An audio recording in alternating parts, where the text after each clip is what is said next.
말하노니 너희가 다 마음을 같이하여 동정하며 형제를 사랑하며 불쌍히 여기며 겸손하며 악을 악으로 욕을 욕으로 갚지 말고 도리어 복을 빌라. 이를 위하여 너희가 부르심을 받았으니 이는 복을 이어받게 하려 하심이라. 그러므로 생명을 사랑하고 좋은 날 보기를 원하는 자는 혀를 금하여 악한 말을 그치며 그 입술로 거짓을 말하지 말고 악에서 떠나 선을 행하고 화평을 구하며 그것을 따르라. 아멘. 네, 오늘도 새로 주시는 하나님 찬양합니다. 함께 기도하며 감사합니다. 복 많이 받으십시오. 고맙습니다.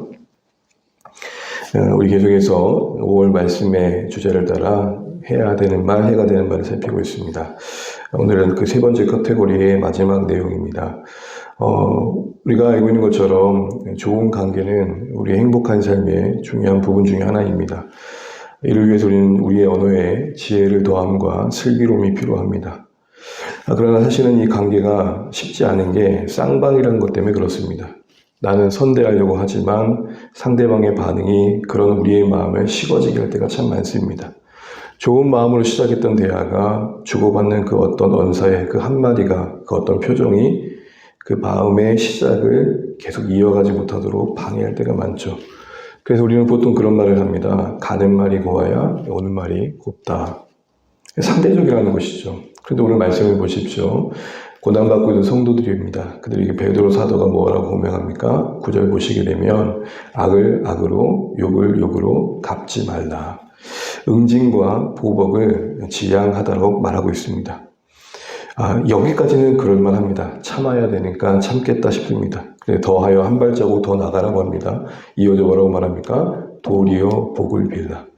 그래서 신앙이 쉽지 않습니다. 악을 악으로 욕을 욕으로 갚지 않는 데까지는 어떻게든 해보겠습니다.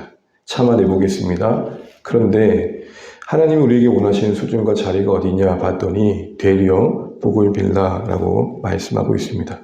처음에는 이 말이 참 쉽지 않고 부담스럽고 억울하게 와닿습니다. 그렇지 않습니까?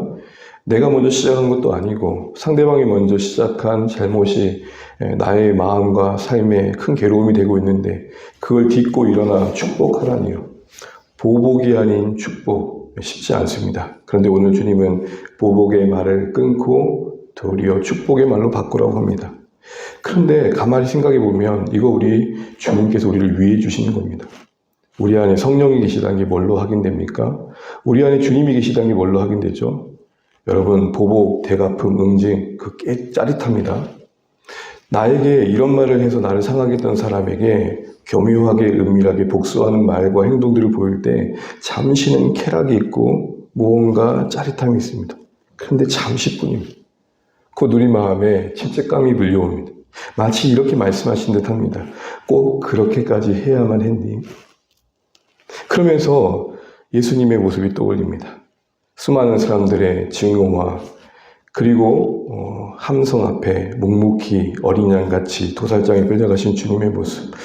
억울했으면 주님만큼 억울했을까라는 생각 앞에 우리의 보복과 대갚음과 응징의 언어가 아주 초라해집니다. 우리도 주님을 찌르는 죄인의 자리에 있었지만 그런 만큼 주님은 우리를 응징하지 않았습니다. 되려 가시돋친 우리의 마음과 상처난 우리의 삶을 되려 끌어안아 주시고 응징 덩어리였던 우리를 어떻게든 축복의 근원으로 만들려고 애를 쓰셨던 주님이심을 우리가 기억합니다. 이런 점에서 축복의 삶을 산다는 것은 쉽지 않지만 오늘 말씀의 권면을 따지면 다시 한번 우리의 정체성임을 확인하고 순종해야 될 것임을 알게 됩니다. 그래서 이렇게 말합니다. 너희가 이를 위하여 부르심을 받았다. 우리는 상대방이 우리에게 어떻게 하느냐에 대한 반응의 관계를 뛰어넘어서 좀 더 적극적으로 하나님 앞에 반응한 자로 우리의 관계를 만들어 가야 된다는 겁니다. 상대방에 대한 반응의 열매로 우리의 관계를 채워가는 게 아니라 하나님에 대한 반응으로 우리 관계를 만들어 갈 수 있어야 된다는 것이죠. 이런 점에서 축복의 삶을 산다는 것은 보복과 응징의 마음을 뛰어넘는 것뿐만 아니라 상대방의 현재의 모습을 뛰어넘어야 된다는 측면에서 참 믿음이 필요한 영역입니다. 비슷해 보이지만 칭찬과는 좀 다르죠. 이전에도 한번 말씀드렸지만 칭찬은 보여주는 것 중에 참 잘한 거, 독보적인 거, 그래도 좀 우월한 걸 평가해주고 인정해주는 차원이라면 축복은 그 아무것도 없는 전무한 상태에서 그 너머를 보는 관점을 요구받고 있기 때문입니다. 상대방의 지금 현재의 모습, 너머를 보는 거죠. 하나님께서 저의 인생 속에서 해 가실 일들을 바라보는 겁니다. 하나님이 행하실 것을 기대하는 그 기대감의 근거에 믿음의 안목으로 하나님이 너에게 이렇게 하실 것을 내가 기대한다, 원한다, 그렇게 하실 것이다 라는 소망을 담고 있기 때문에 믿음이 절실합니다. 여러분 잘 아시는 것처럼 베드로가 예수님을 처음 만났을 때 들었던 말씀이 뭡니까? 시몬아, 네가 지금은 시몬이지만 장차 네가 게바가 될 것이다 말합니다. 시몬의 말에 여러 의미가 있지만 갈대라는 의미가 있다고 말씀드렸습니다. 흔들리는 존재, 연약한 존재이지만 내가 너를 교회의 반석이 되게 할 것이다. 이 말을 들었던 베드로가 당시 그 말을 알아들었을까요? 못 알아들었을 겁니다. 대체 무슨 말인가 했을 겁니다. 그런데 그는 예수님께서 축복하신 대로 베드로, 그 이름 그대로 교회의 든든한 기초가 되어집니다. 사랑하는 주안의 가정 여러분, 보복이 아닌 축복, 대가품과 응징이 아닌 하나님의 마음으로 상대방을 향한 기대감을 잃지 않는 것, 그게 우리가 지켜야 할 언어의 삶의 아주 중요한 부분이라는 것이죠. 우리의 마음을 그런 축복의 마음으로 지켜내지 못하면 우리의 언어가 응징과 대가품의 언어로 은근하게 나올 때가 있다는 것입니다. 이를 위해서 우리 다시 한번 확신해야 됩니다. 하나님은 이 축복의 인생으로 우리를 부르셨고 축복하는 인생으로 우리가 살아낼 때 우리의 삶의 자리에 하나님이 담아주신 복이 있다는 거죠. 그래서 여러분 그게 우리를 손해보는 게 아니다라고 말씀하시면서 9절 끝절에 이렇게 말합니다. 이걸 위해 부름받았고 이는 뭐라고 말씀하십니까? 복을 이어받게 하려 하십니다. 축복하는 게 손해가 아니라 너에게도 유익한 일이다 이렇게 말씀하고 계십니다. 그러면서 10절, 11절에 약속하신 말씀을 하나를 떠올립니다. 생명을 사랑하고 좋은 날 보기를 원하는 자들은 혀를 금하라. 맥락상 그 혀를 금하는 건 뭡니까? 대갚고 응징하고 보복하는 말을 삼가하라는 것입니다. 되려 그 안에서 할 수 있는 화평을 찾아라고 말하는 것이죠. 이처럼 축복으로 보복과 응징을 이겨내고 하나님의 마음으로 축복하고자 할 때 주시는 복이 있습니다.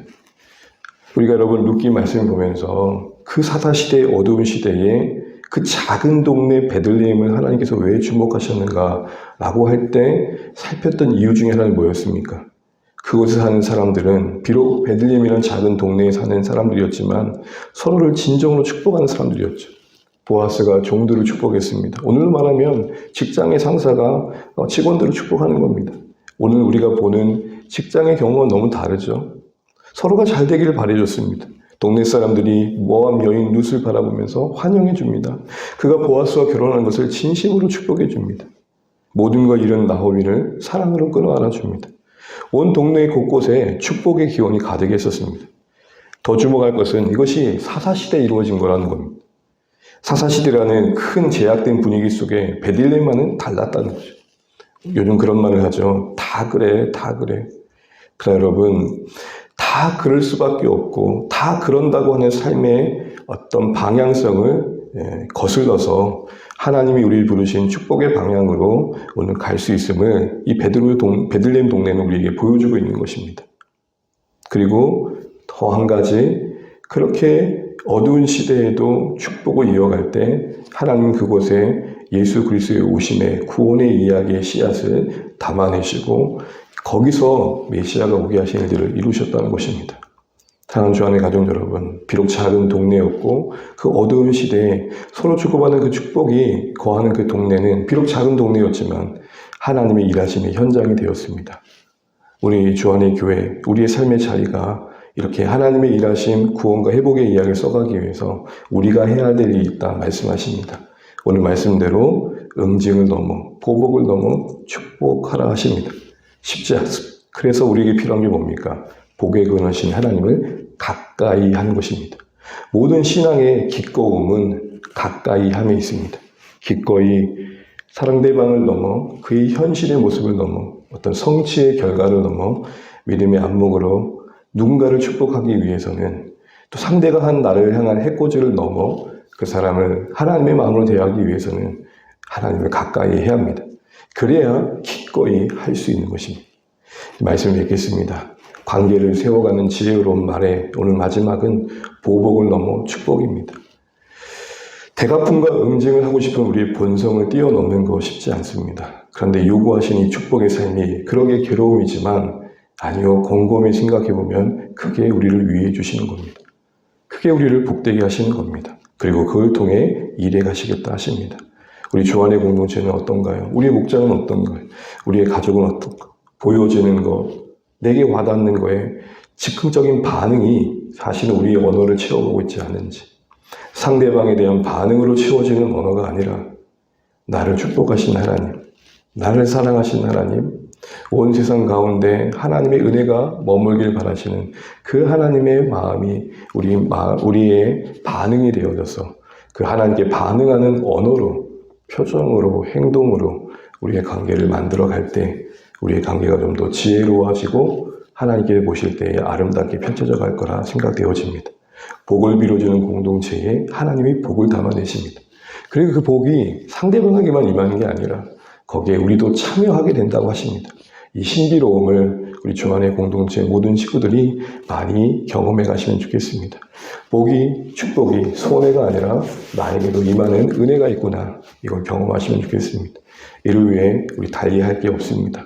더 하나님을 가까이 하시고 하나님의 마음으로 채워져서 하루하루를 살아내면 어떨까요? 그러할 때 그 마음을 따라가는 삶의 행적들은 결국 여러분 삶 가운데 아름다운 하나님의 일하심의 현장이 되는 것들을 보시게 될 것입니다. 당장의 자녀들이 마음에 안 들고 배우자가 못마땅하고 내가 함께하는 사람들의 모습들이 못마땅하더라도 그들의 못마땅함에 우리의 마땅함을 뺏기지 마십시오. 우리는 상대방을 뛰어넘어 하나님께 반응하는 존재로 부름받았습니다.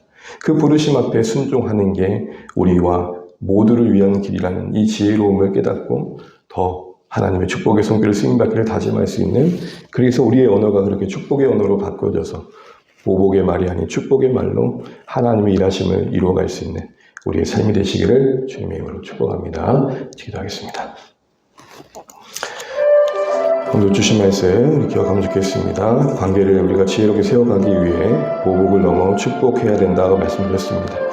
욕은 욕으로, 악은 악을 응징할 때 또 다른 악을 갖게 되어 있습니다. 쉽지 않습니다. 우리가 하나님 앞에 우리 개인이 할 수 있는 마땅한 바를 순종해야겠습니다.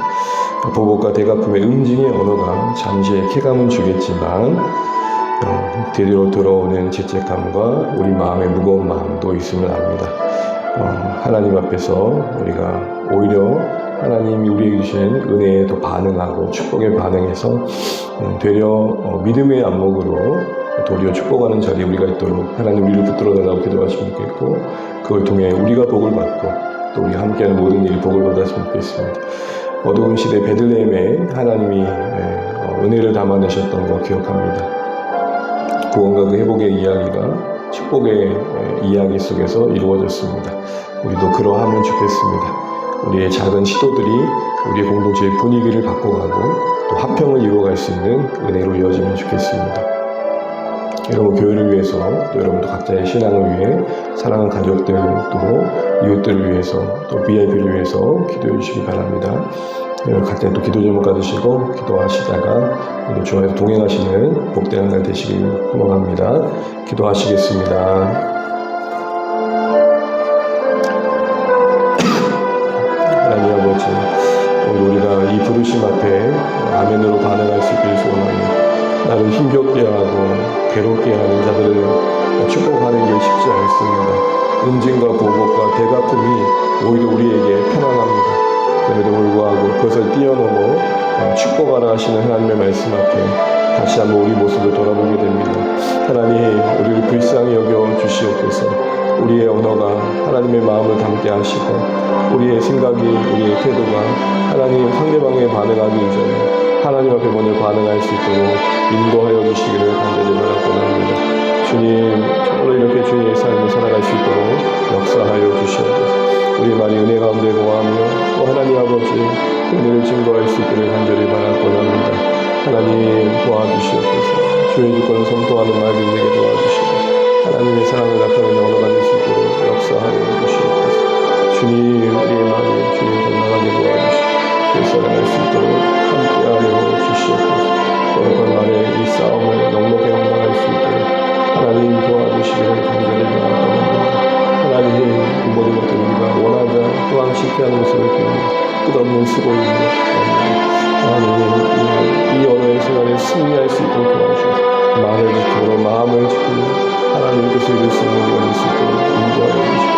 또다시 오늘도 응징의 언어가 아니라 보복의 언어가 아니라 축복의 언어로 살아갈 수 있도록 인도하여 주시옵소서. 믿음의 양으로 기꺼이 주님으로 할 수 있도록 인도하여 주시옵소서. 사랑하는 공동체 안에 이런 축복의 언어가 넘쳐나게 도와주시고 하나님 도와주셔서 주의 은혜로 가득하게 하여 주시옵소서. 주님 인도를